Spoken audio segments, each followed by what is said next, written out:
The Sacred Romance, Chapter 4, A Story Big Enough to Live In. Romance is the deepest thing in life. Romance is deeper even than reality. G.K. Chesterton. Is there a reality that corresponds to the deepest desires of our heart? Who gets the last word, the romance or the arrows? We need to know, so we are constantly, every moment of our lives, trying to make sense out of our experiences. We look for coherence, a flow, an assurance that things fit together. We need to reconcile the two revelations Brent has been describing. Our problem is, most of us live our lives like a movie we've arrived at 20 minutes late. The action is well underway and we haven't a clue what's happening. Who are these people? Who are the good guys and who are the bad guys? Why are they doing that? What's going on? We sense that something really important, perhaps even glorious, is taking place, and yet it all seems so random.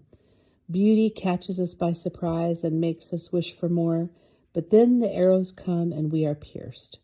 As Chesterton wrote, we all feel the riddle of the earth without anyone to point it out.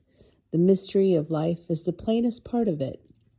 Every stone or flower is a hieroglyphic of which we've lost the key. With every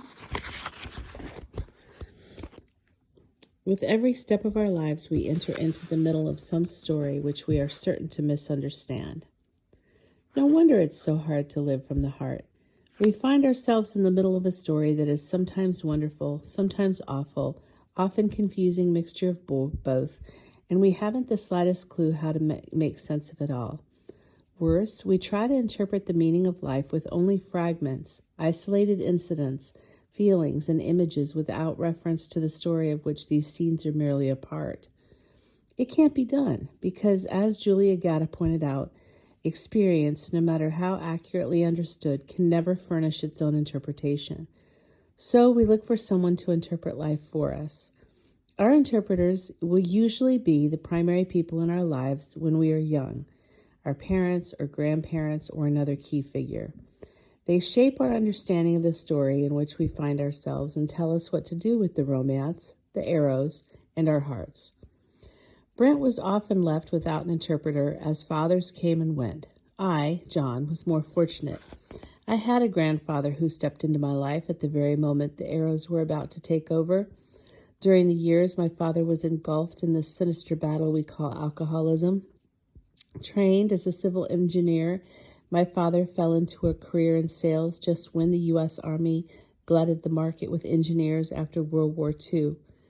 Arthur Miller captured the tenuous nature of his life in Death of a Salesman. He's a man way out there in the blue, riding on a smile and a shoe shine. And when they start not smiling back, that's an earthquake. And then you get yourself a couple of spots on your hat and you're finished. Nobody does blame this man. My mother went back to college and then to work to help make ends meet, and I was largely left on my own to form my understanding of the story of life and my role in it. My grandfather, Pop, filled an empty place in my soul at that critical moment. He was my hero, a cowboy and a gentleman in a Stetson and boots. Spending summers on his ranch was a schoolboy's dream. Riding horses, chasing frogs, harassing the big old cows when I was sure no one was looking. I remember riding in his old Ford pickup, Pop with his cowboy hat and leather work gloves, waving at nearly everyone on the road. Folks seemed to wave back with a sense of respect. It gave me a settled feeling that someone was in charge, someone strong and loving.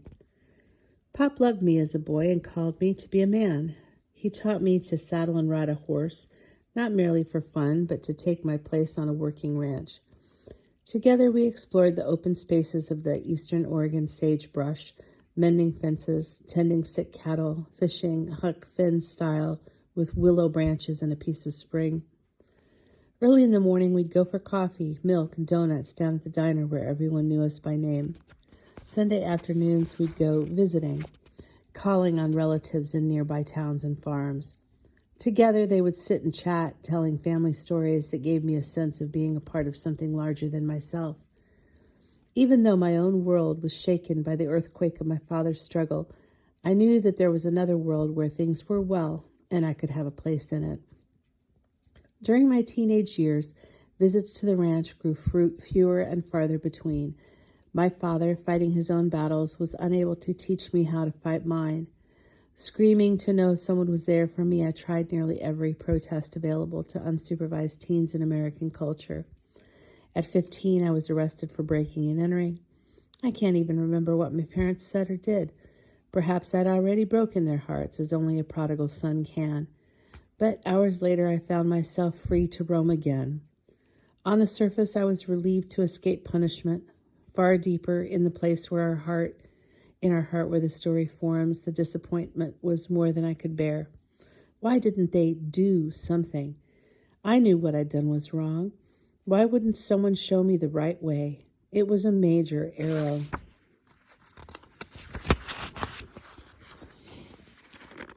The message instructed me in the deep terror that there was no one strong enough to care for my soul, to pick me up and set me straight when I'd fallen. I was alone. I was 17 when I last saw my grandfather. The brain cancer that eventually killed him had already taken a loathsome toll. The man who had always stood larger than life was stooped and withered. His ranch, a picture of his life, was failing. I simply had no context for it, nothing larger to give it a redemptive meaning. So I distanced myself from him and from the final piece of evidence that I was on my own in the world. When he died, I couldn't bring myself to attend his funeral. Years later, in the summer of 1993, I stood by my grandfather's grave for the first time.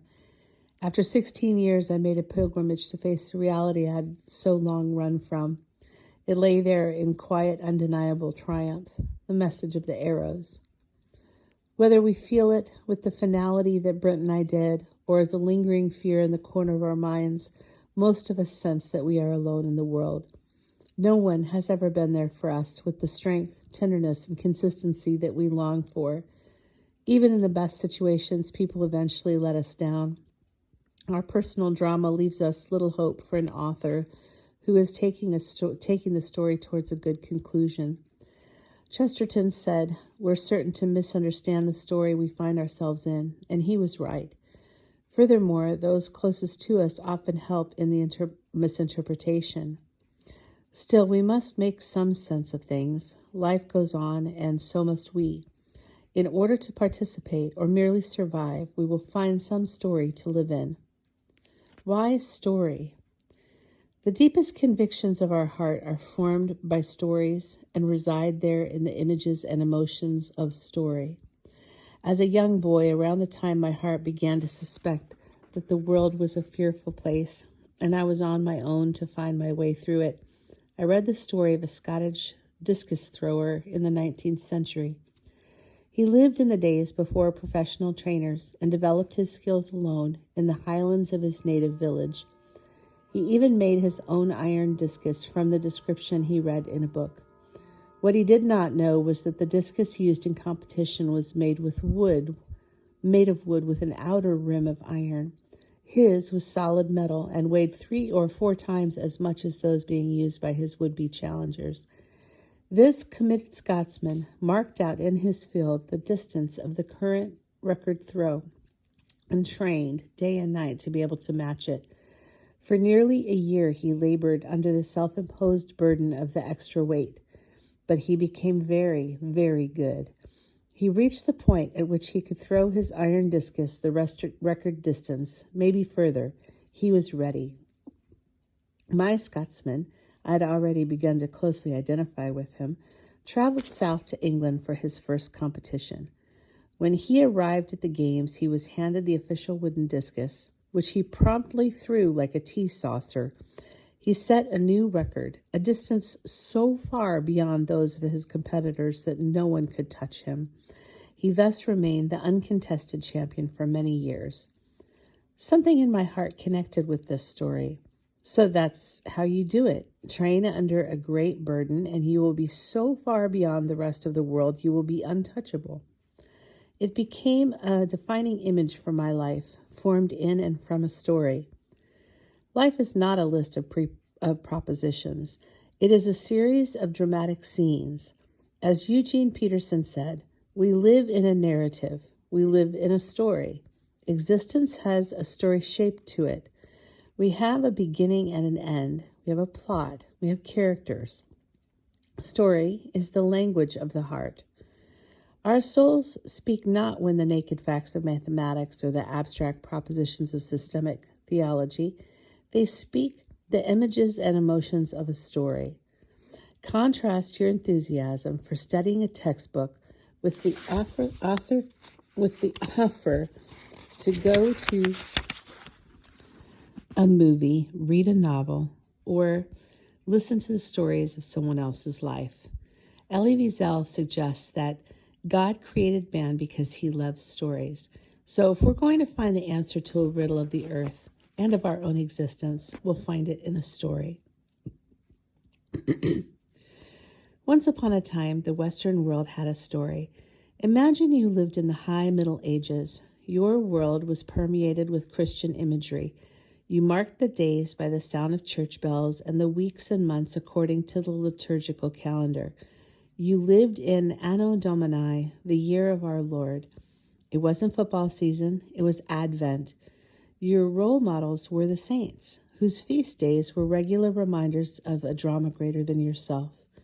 The architecture of the cathedral, the music, literature, and sculpture all gave you a vision of transcendence, reminding you of the central elements of the great story.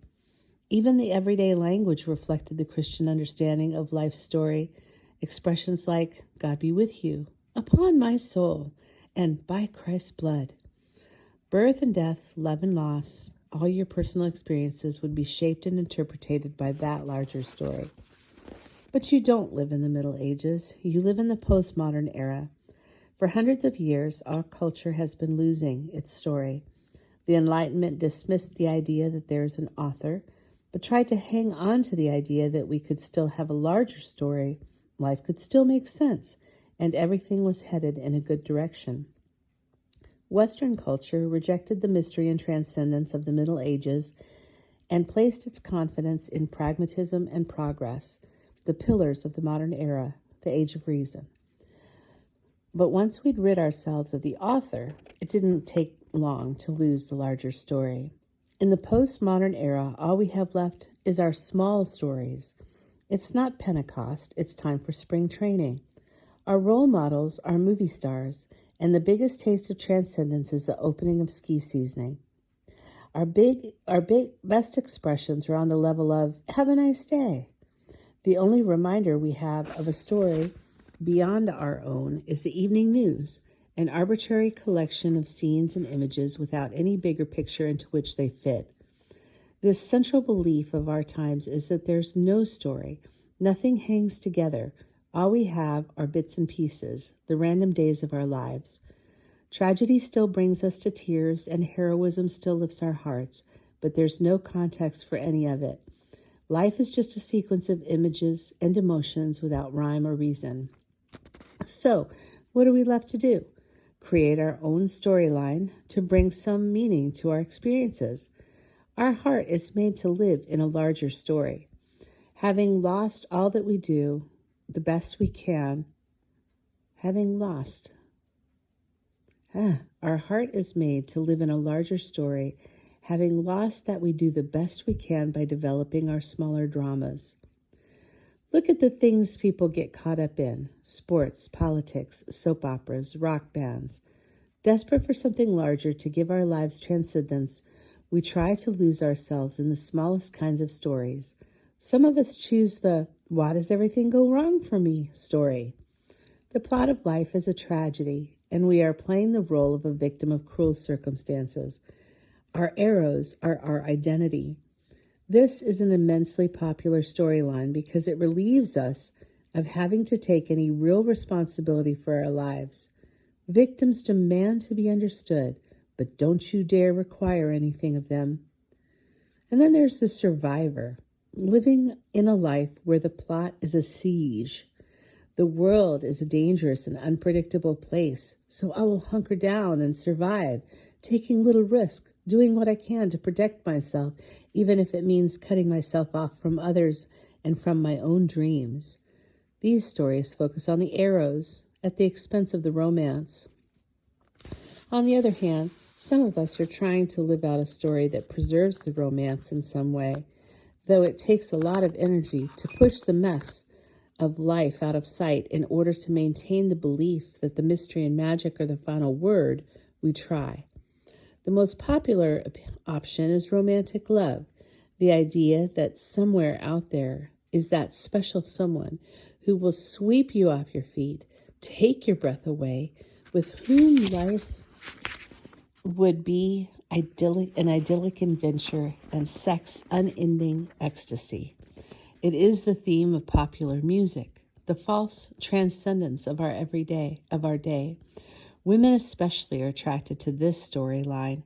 Witness the success of novelist Danielle Steele and her imitators. The divorce rate ought to be proof enough of the failure of this story. It's not so much that lovers cannot live with each other as they cannot live without the haunting, which they mistook for romantic love. So they move to the next partner, trying to capture that evasive feeling again. The leading false transcendence among men is the sports story. Men either pursue their longings for adventure through their own recreational activities, or they lose themselves vicariously in their favorite players and teams, or in their children's sports. Business also fits into the story of life as the big game. Sure, things are unpredictable, but some people seem to win, and I'm determined to be one of them. I'll stay on top, travel light, and move fast. We identify with a sports team or a company because we are allowed to belong to something bigger than our small worlds. Our heroes are the few winners, of course, while the losers are quickly pushed out of the camera's view. Christians can opt for one of these or can choose a more spiritual version. The religious man or woman is a popular story option in which we try to reduce the wildness of life by constructing a system of promises and rewards, a contract that will obligate God to grant us exemption from the arrows. It really doesn't matter what the particular group bargain is, doctrinal adherence, moral living, or some sort of spiritual experience. The desire is the same, taming God in order to tame life. Never mind those deep yearnings of the soul. Never mind the nagging awareness that God is not cooperating. If the system isn't working, it's because we're not doing it right. There's always something to work on, with the promise of abundant life just around the corner. Plenty of churches and leaders are ready to show you how to cut a deal. All of these stories comprise what James McClendon calls the tournament of narratives in our culture, a clash of many small dramas competing for our heart. Through baseball and politics and music and sex and even church, we are searching desperately for a larger story in which to live and find our role. All of these smaller stories offer a taste of meaning, adventure, or connectedness, but none of them offer the real thing. They aren't large enough. Our loss of confidence in a larger story is the reason we demand immediate gratification. We need a sense of being alive now, for now is all we have. Without a past that was planned for us and a future that waits for us, we are trapped in the present.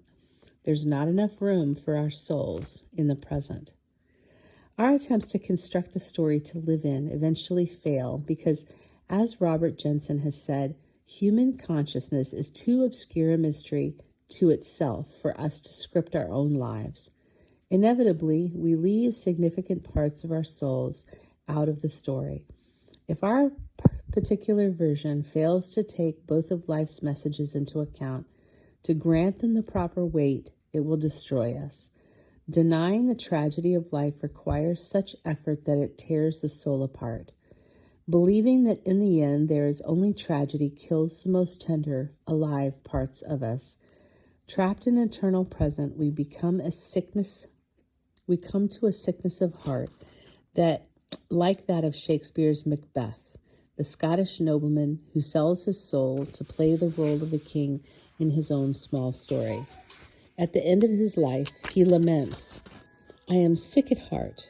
Tomorrow and tomorrow and tomorrow creeps in this petty pace from day to day, to the last syllable of recorded time. But life's but a walking shadow, a poor player that struts and frets his hour upon the stage and then is heard no more. It is a tale told by an idiot, full of sound and fury, signifying nothing." Act 5, Scene 5. The Sacred Romance.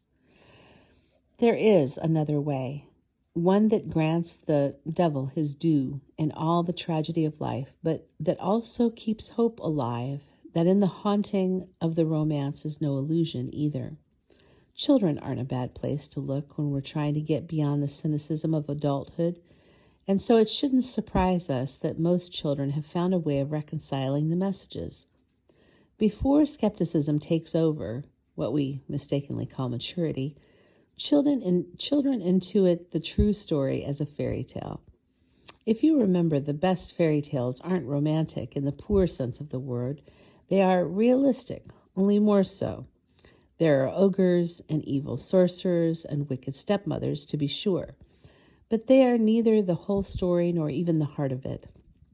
There are genuine heroes and heroines and a cause to live for that which is worth dying for. There's a quest or a journey strewn with danger, and the stakes could never be higher. My boys are at an age when cowboys are among their greatest heroes. Our days are often filled with gunfights and stories of daring adventure. Several nights ago, as I was tucking in my 7-year-old Samuel into bed, we began talking about the future. I asked him what he wanted to do when he grows up. With a grave severity in his eye, he looked at me and he said, "I'm going to bring back the West." His heart knew that he was made for noble things. Our heart knows it too, if we let it speak to us. Now, what is intriguing is that this metaphor is the closest one to the way in which the scriptures present the gospel, as a sacred romance. If that surprises you, then it is good news, for any explanation bold enough to encompass the meaning of life ought to have at least two elements.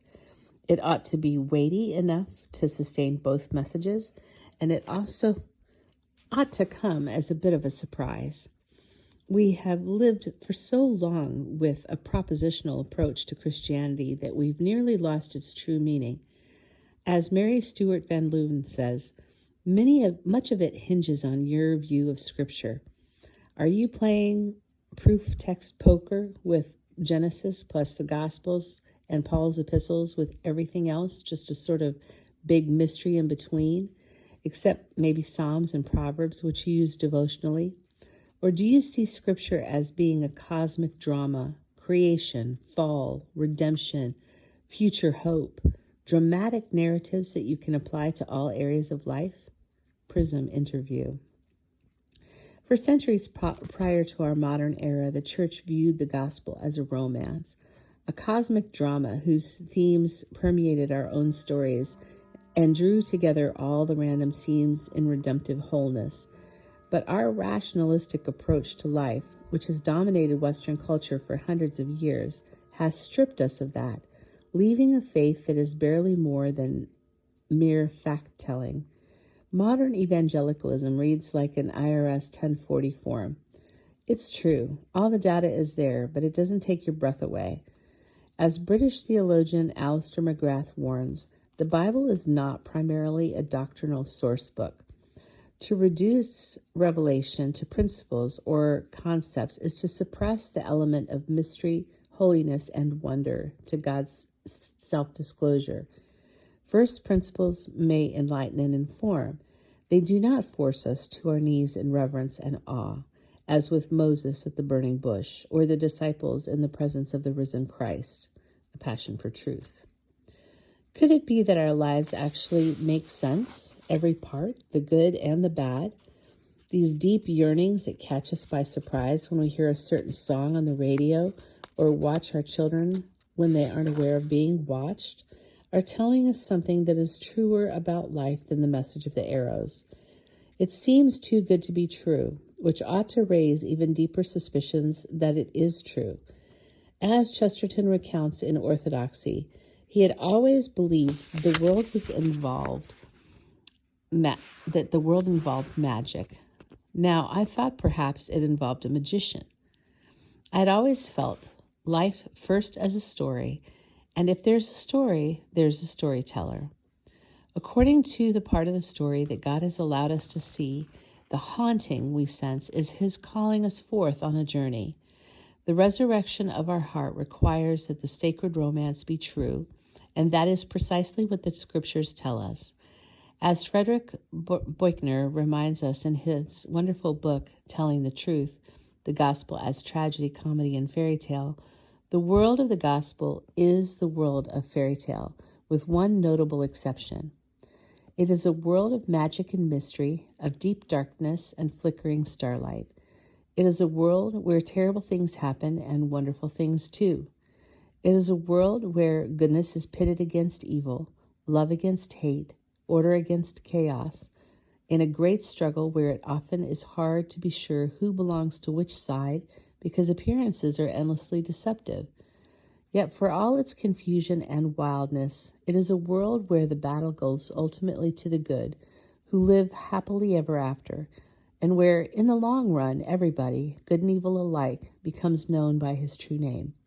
That is the fairy tale of the gospel, with, of course, one crucial difference from all other fairy tales, which is that the claim made for it is that it is true, that it has not only happened once upon a time, but kept happening ever since and is happening still.